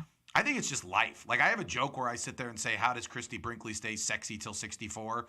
And it says, never work a day in your damn life. Yeah. I think that's what she should have added. It says, oh, by the way, I've been J-Lo since I've been 22. Right. I haven't exactly been working, I get 10 hours of sleep a night. Yeah, because you don't have to wake up for anything. My question is like, this dress that she's wearing though, what's happening under there? What do you mean? Like she's not wearing underwear, obviously, because her whole side of her body is there. Uh-huh. It's like, what is happening while you're walking? I don't get it. Are you just showing everyone? Yes. Everything? Remember the iconic... Or does she have like one of those like little patches like they wear in movies. You know what I mean? Well, they have. You know the iconic Britney Spears picture where she was just wearing the white sweater and below she just was like she was nude from the down there. I think so. They were talking about that her people when she took that photo. There has to be photos out there of essentially just her naked butt. Because again, when she moves around, they're taking the and all that kind of good stuff. Like that was a camera, that wasn't a gun or anything like that. But they were taking. When they take pictures of you, they don't just go click. Yeah. They go like that kind of stuff. Like lots of pictures. Yeah. So there's got to be pictures out there of her naked butt or naked genitals or something like that. And what would some dude pay to publish those photos, especially 10, 15 years ago? Yeah. So I don't know. It's weird. I bet you it's a closed set. They're making sure that everybody knows where they're supposed to be and only people that are there and all this kind of stuff. I mean, it seems pretty freeing, It seems like what you would want to walk around in, I guess. But I don't know. I'll have to try out a dress like that. There you go. I think you should show up to Scarps looking like that. No, I would definitely get killed. With your side of your kidnapped and killed. You're just immediately. Yeah, just side of your butt. I wouldn't even be able to leave Scarps before getting kidnapped and killed. No, I think they'd all be fine. They'd be too drunk to even notice. I don't think so. Anyways, speaking of someone not noticing or someone should noticing, there was an Arctic expedition.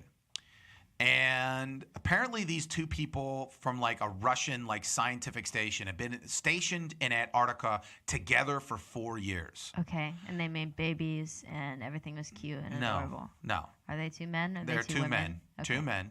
So they made babies. They made babies and everything was cute. Actually, what happened was one of them eventually stabbed the other in the heart.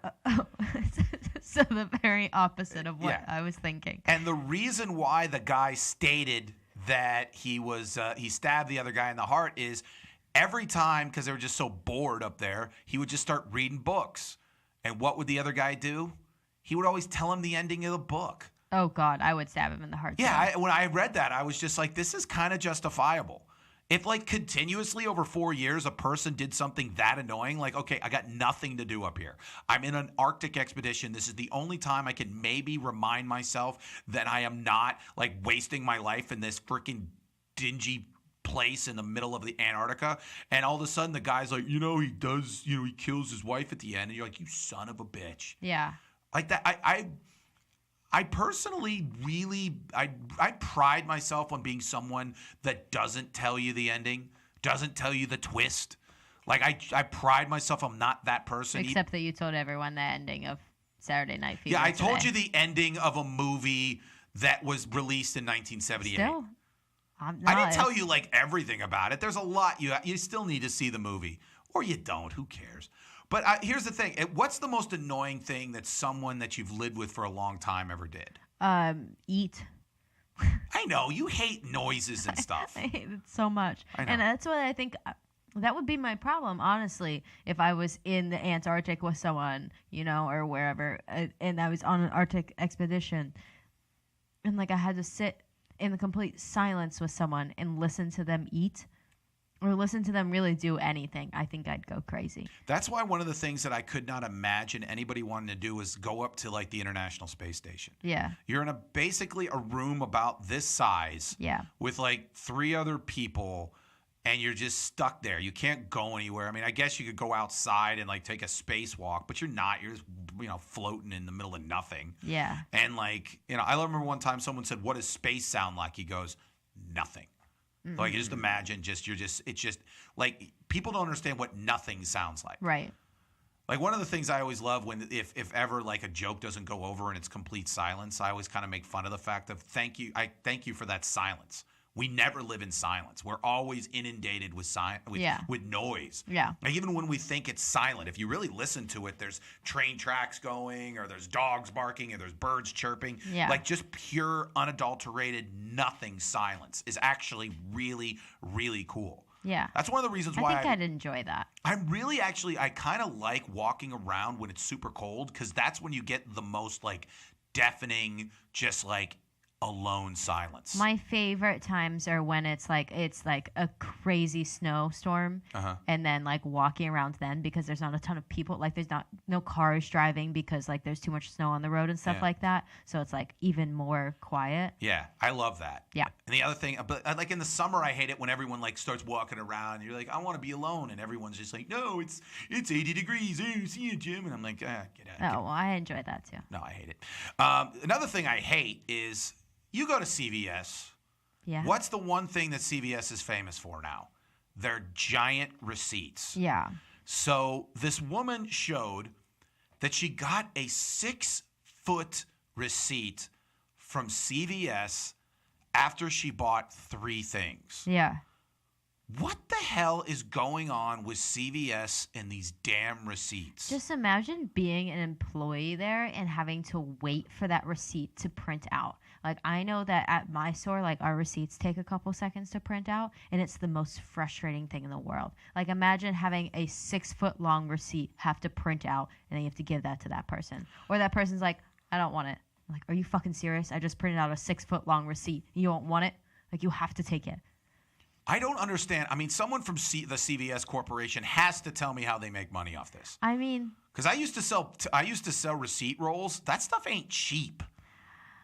I mean, you have to pay for that. And I guess somehow those coupons show up again and all this kind of stuff. But they're the only company. Like Jimmy Kimmel went after him for like years, like talking about why do you have like these 5-foot-long receipts?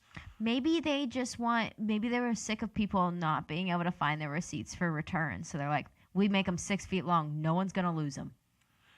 I think there is something to it, to where like they know that their They receipts have become some secret. Yeah, something to where it's iconic, to where like, okay, this is the way you don't lose your receipt. This is the way you're gonna look at the receipt because it's so gigantic. Or the other thing, what do you think about the stuff on the back of like Giant Eagle receipts? Like the color stuff and all that kind of stuff. I don't read it. Exactly. I've never seen it in my life. I just noticed on the back there's The like only color ones crap. I ever read are like Taco Bell because you can always win like $5,000. Have you ever won the $5,000? No, I never actually enter. I read it on the back of there. I always Typically said because I have to wait a couple seconds for my tacos. Does your at your store, do you have like surveys on the back of your receipts? No. That is one of the most annoying things when I worked at Sears. Was you would be evaluated by how many reviews you had. Oh. So every time you'd be like, well, if you can review, because the thing is that there'd always be somebody who'd get pissed off. Yeah. And so the whole thing was at the store, they'd be like, they're evaluated by like they needed to be over 80% with their reviews. So if one person was ticked off because their washer was dented, then eventually you'd get a 0. And then all of a sudden, like, you had to get like 10 freaking reviews at 100 to eventually, like, you would literally be like, this is how I'm evaluated. You have to go on the thing and all this kind of crap. I don't know. And then always when you go to like Burger King, you can win a free Whopper if you answer these questions. And I always look at it and be like, I'm not answering these questions. See, there's really few surveys that I've actually filled out in my life, like for, like how my service was. Mm-hmm. The most recent one I filled out was people came to clean my carpets before I moved out of my apartment. And they were just like the nicest guys ever. And I actually left them a review. And then they sent me like Sears, like sent me a card. Mm-hmm. I was like, here you go. Thank you. And it's from like the CEO or whatever. Yeah.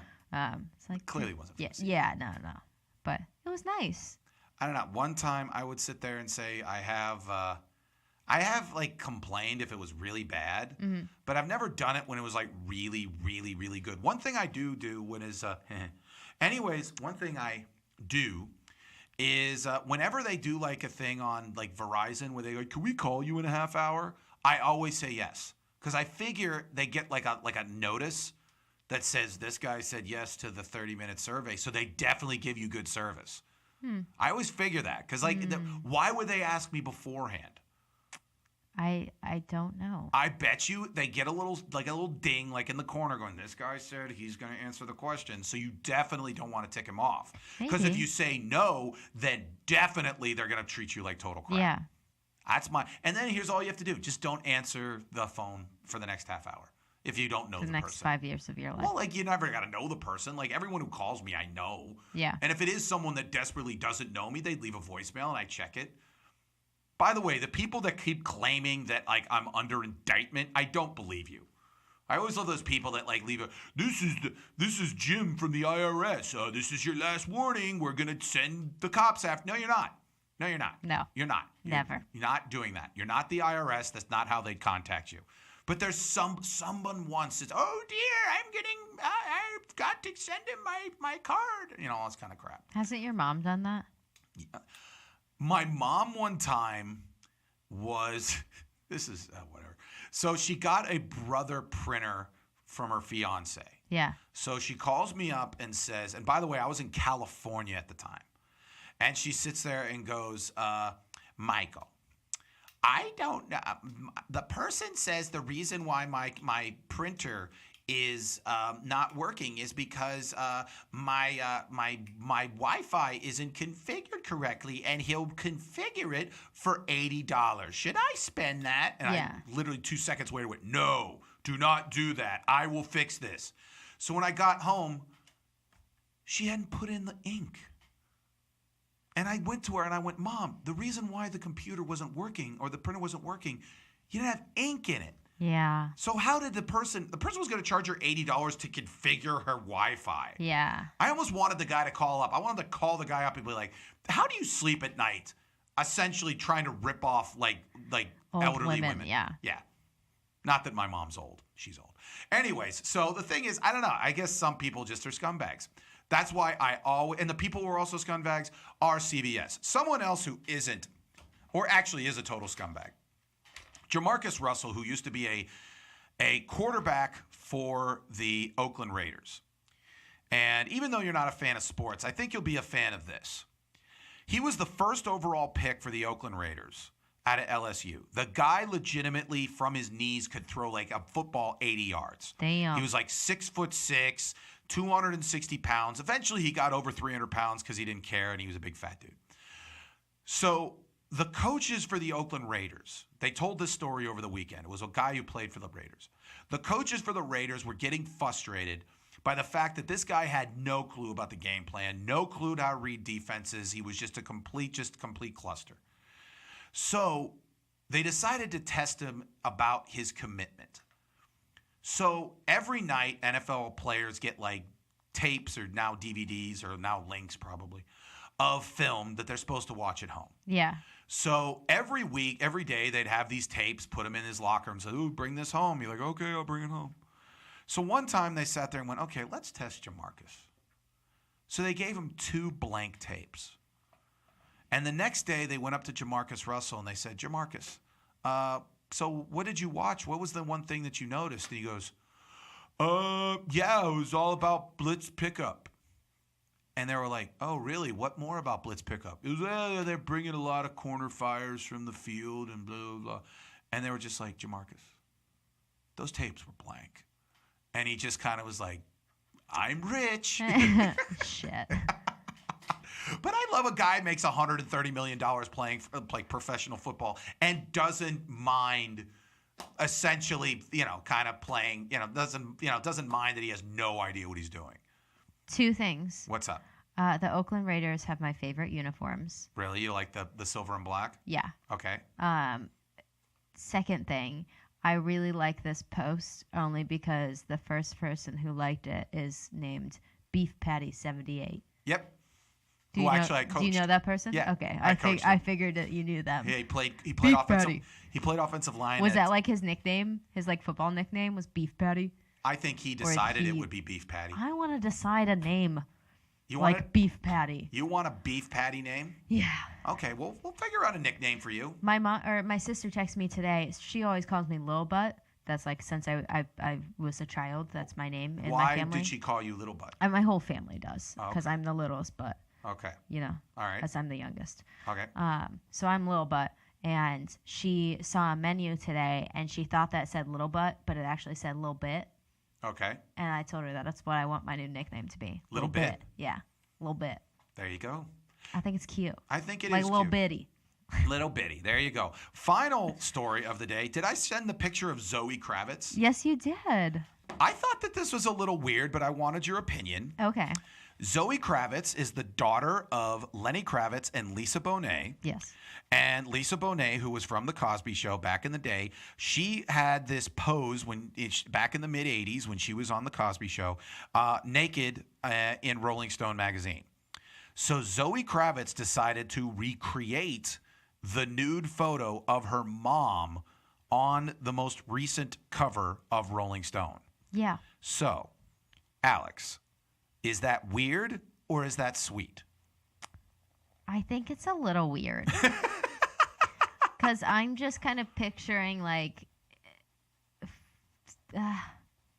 I'm picturing that happening in my own circumstance. Yes. It is a little bit different just because it was a magazine cover. You know what I mean? Like, if I'm seeing a nude photo of my mom, it's probably weird. Yes. That I'm seeing that photo at all. Even though she is covered up. You don't really see anything. She's kind of like the side boob and all that kind of stuff. But, if I found a nude picture of my mom, it'd probably be a very weird circumstance. Yes. It wouldn't be just, normal. No. I'm not seeing a magazine cover of my mom being nude. Now, of course, there's several nude photos of you out there. Would you feel like, hey, this feels good if your eventual daughter recreates those nude photos? No, I don't think so.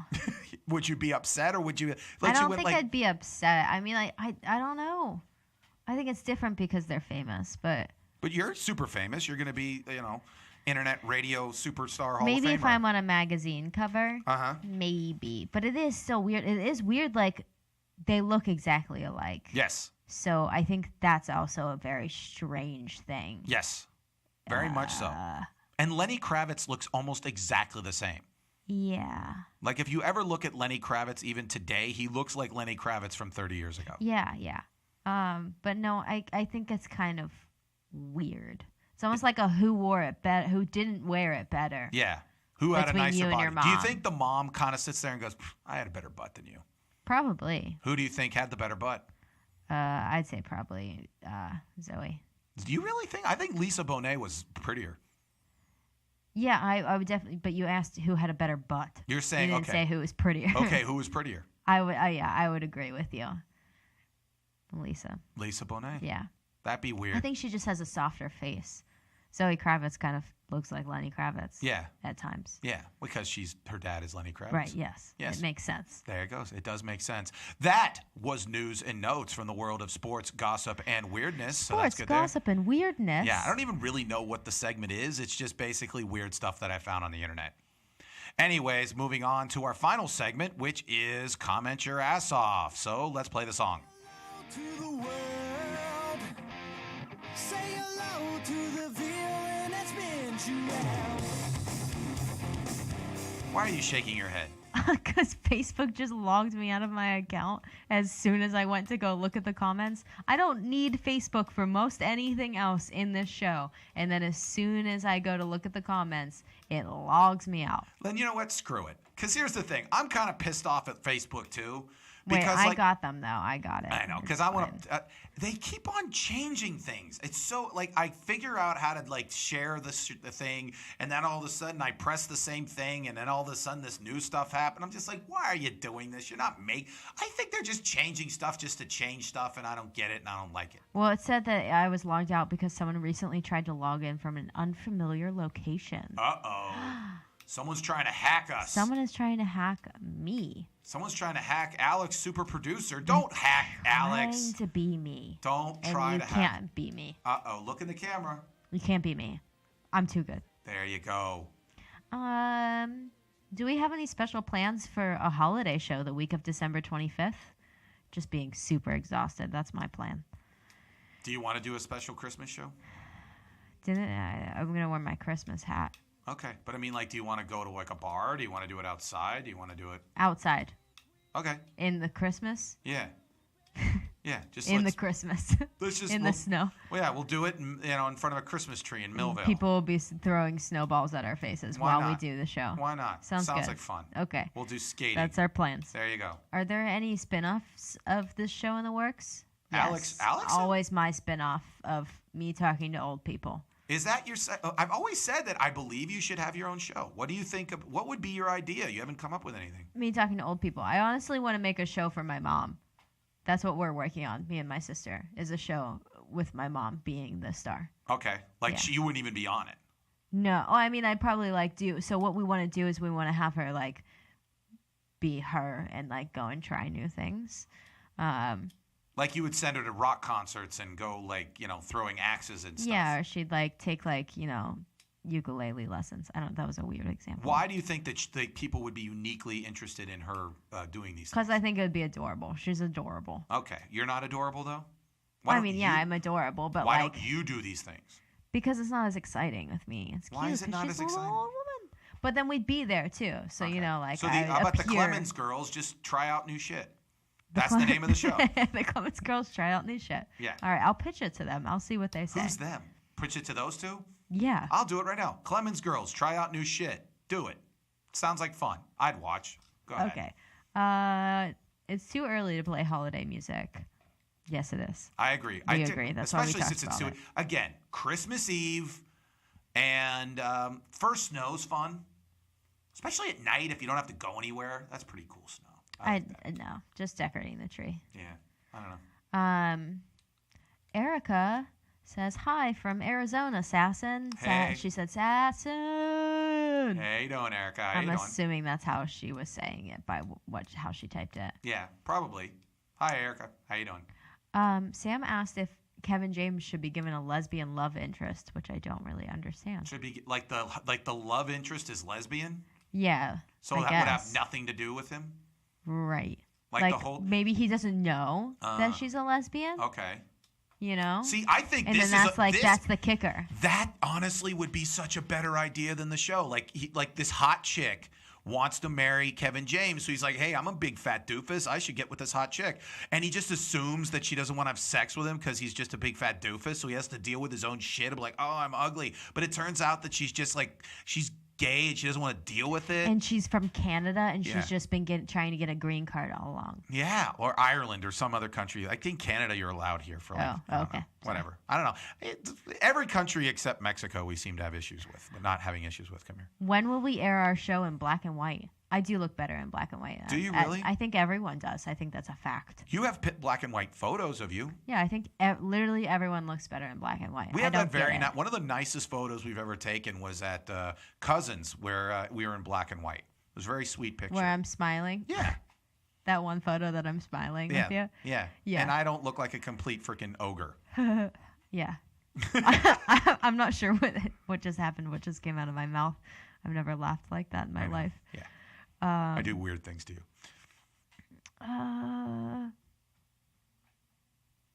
A lot of these comments don't make complete sense. No, those are the best ones.